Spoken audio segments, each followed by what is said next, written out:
Go. Okay, this is a reaction speed game by Keele. This first circuit we have here is an oscillator circuit.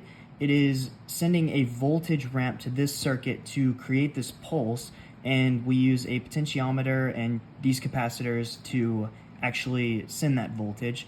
The potentiometer controls the speed, so if I increase the resistance, it will make the speed a lot faster, and vice versa. If I reduce it, it will slow it back down, so that if the player were to win consecutive rounds, they could increase this resistance and make each round harder. Now, this circuit is a series of BJTs that all flow into each other. Each resistor here is what actually drops in step so that the pulse is created. If the resistors are a little bit more evenly spaced in resistance, then the pulse will be smoother. You can also control the speed with them as well. This circuit here is supposed to be our my randomizer circuit. Whenever I failed to create the first one, this was a simpler version I made so that the game could still work. Each button is just tied to a random LED, and the goal is for the player to select one of these LEDs and then stop the pulse when the LED is lined up with it. So we have 10 here and 10 here.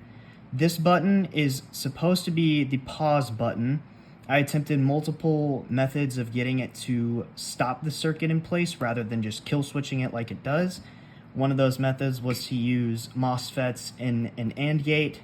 That did not work because of some voltage problems. I also tried to use a resistor in series with this potentiometer, but because the current can still choose to go the other route, no matter what resistor I put in here, it didn't actually stop the circuit. So for now, this is just a kill switch, so you can play the game by inspection.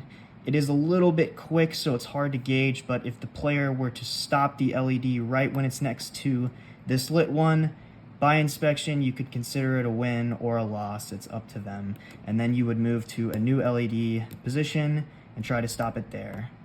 Right now, pressing the button only kills it, so it isn't a fully functioning game, but this one still works.